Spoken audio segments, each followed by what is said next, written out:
a class like a student, and your teacher is teaching, and 95% of the students seem to understand what is being said, but you are literally confused. Maybe you're bold enough to even raise your hand and indicate that you didn't understand it. The teacher takes the pains to explain again, and you still didn't understand. And then your classmates look at you like, that's easy, what's wrong with you? Or maybe you are a teacher, and you've taken the time, the expertise, you've given the attention that it needs to create a lesson and make it very interesting and easy.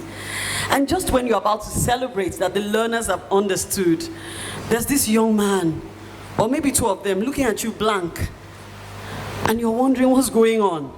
You take the time, you explain again, and the child still doesn't understand. He's looking more confused. In fact, he has tears in his eyes. Have you met those children or those individuals who can ask questions and ask questions and ask questions? Questions that you've given answers over and over and over again. What's wrong with that child? Can that child ever really learn? Is there something wrong? Is he being curious? Maybe he just doesn't understand. Our classes, our homes, our schools, our society is filled with many of these individuals. They are ridiculed by their peers, mentally set aside by their teachers, and on their own, they don't know what to do because they don't know why that is happening. And of course, there has to be a name for something. So, the society labels them, negatively so, slow learners. Albert Einstein, one of the greatest scientists of our time, was a slow learner. He was so slow at learning how to speak that his parents had to seek the help of a doctor. He grew into a rebellious child and was eventually expelled from school. How does a cheeky, slow learner become one of the greatest scientists of our time? Thomas Edison, yes, you know him, the man with the light bulb. He too was a slow learner. His schoolmaster called him addled. What does that mean? Inability to learn, confused, muddled up. Simply put, mentally deficient. One day, his teacher gave him a note to take home. And he said, "Mommy, my teacher gave me this note for you and said, only you are to read it. What does it say?" And his mom, with tears in her eyes, read, "Your child is a genius. Our school is too small to train him, and we do not have adequate teachers for him. Please teach him yourself."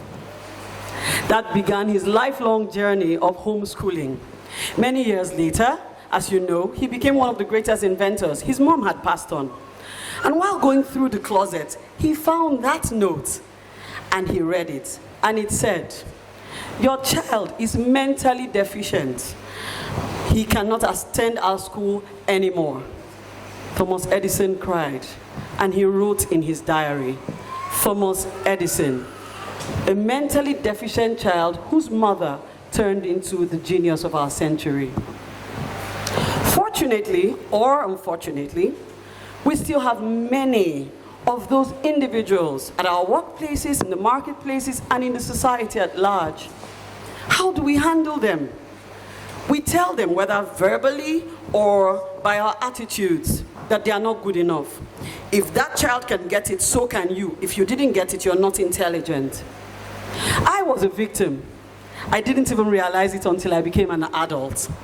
I used to ask several questions, not because I'm curious, but because I really didn't understand. And I still do ask questions anyway.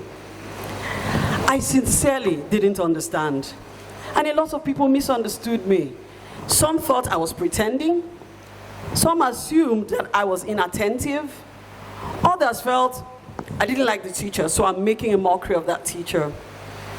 So the result, the teacher is frustrated and the student is frustrated. What did I do? Recline. I went back into my shell, mentally and physically. And this made me grow up as that child who felt I'm unintelligent. I didn't want to be in the spotlight. There came a turnaround for me. I had a series of trainings on a particular issue that I didn't understand. I would cry in my room trying to figure it out. And then I met someone who took the time to explain to me over and over and over again. Trust me, I asked questions over and over again, and the answers kept pouring in. I would try it out, and when I got to a glitch, I would go back and ask the questions again, and he would answer over and over again. Eventually, I became proficient. What was the difference? Patience? Yes, you're right. More time? Yes. More time and more time. And so when I heard a friend of mine say, more time learner, it clicked.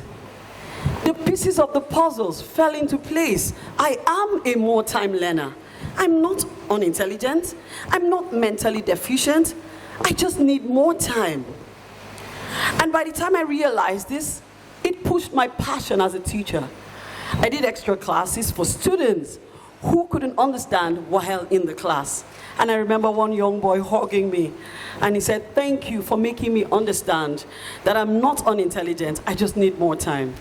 So, who is this more time learner? The more time learner is that individual who needs longer time to grasp a concept. He's not less intelligent. He doesn't have a mental deficiency. He just needs longer time than the others. And there are many around us. How can we help this more time learner? First is to identify the crux of the matter. And what is the crux? It's a difference, not a deficiency. I repeat, it's a difference, not a deficiency. That one is tall and another is short. It's a difference, not a deficiency. That one is light-skinned and another is dark-skinned. It's a difference, not a deficiency. So once that is understood, we can now make the child see that you are equally intelligent. You only need longer time. When he understands that, he will now know why he will need to take more time to read when his friends are playing or asleep. When that is settled, his peers and his friends need to be given the right perspective so they don't judge him or deride him or jeer him, but support him. And finally, for us as parents, the adults, the teachers, we need to swallow huge doses of patience, because this class of innovators know how to drain you. You need to have patience right in your pocket so you can take the time to explain a concept over and over again. The time isn't framed. It could be a day, an hour, 2 hours, 2 weeks, a year. But over and over again, with different styles, different techniques, using acronyms, using songs, using drawings, whatever it is you can use to do it over and over again until that individual says, oh, I understand. Thank you very much.